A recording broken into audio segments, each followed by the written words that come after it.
লন্ডনে প্রধান উপদেষ্টার সাথে বিএনপির ভারপ্রাপ্ত চেয়ারম্যান তারেক রহমানের একান্ত বৈঠক নিয়ে দেশের রাজনীতিতে যখন নানা আলোচনা, তখন লন্ডন থেকে দেশে ফিরে দলের স্থায়ী কমিটির সদস্য আমির খসরু মাহমুদ চৌধুরী বলেন, জনগণের যে প্রত্যাশা ছিল রোজার আগে নির্বাচনের, সেটা পূরণ হয়েছে।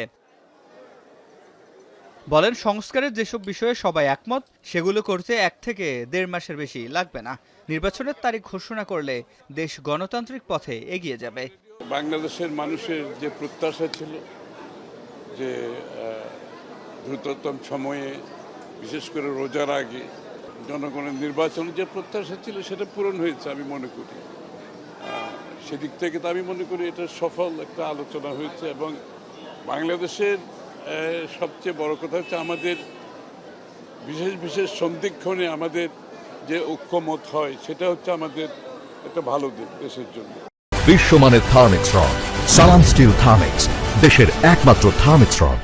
একই সুরে কথা বলেন দলের আরেক স্থায়ী কমিটির সদস্য ডক্টর আব্দুল মঈন খান। বলেন, লন্ডন বৈঠকের পর দেশের রাজনীতিতে গুণগত পরিবর্তন হয়েছে।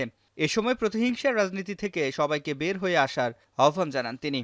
বাংলাদেশে নিযুক্ত ব্রিটিশ হাই কমিশনার সারাহ কুকের সাথে বিএনপির বৈঠক শেষে তিনি এসব বলেন। আসলে কিন্তু বাংলাদেশের একটা গুণগত পরিবর্তন হয়েছে, অস্বীকার করা বিএনপি কিন্তু প্রতিহিংসার রাজনীতিতে বিশেষ করে, সেটাকে মানুষের প্রতি হোক বা কোনো রাষ্ট্রের প্রতি হোক। আমরা একটা উদারনৈতিক রাজনৈতিক দল, আমরা মধ্যপন্থী রাজনৈতিক দল। এখানে একটা মানুষ যত দোষী দেখ বিএনপিকে, আসলে কিন্তু দোষ দেওয়ার কোনো যুক্তি নাই।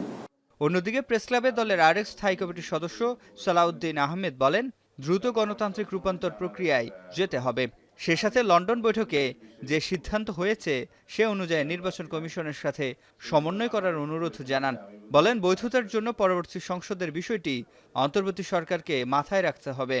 আপনাদের এই সরকারের রেটিফিকেশন লাগবে ইন দ্য নেক্সট পার্লামেন্ট, এটাও আপনারা মাথায় রাখবেন। এবং রেটিফিকেশন লাগলে এই লেজিটিমেসি কিভাবে দেয়া হবে, কোন জায়গায় দেয়া হবে, সেটাও আমরা বিবেচনা করব।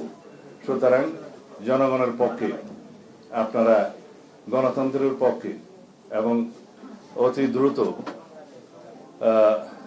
আমরা যাতে ডেমোক্রেটিক ট্রান্সফরমেশনের দিকে যেতে পারি, সেরকম কার্যক্রম আপনারা নেবেন।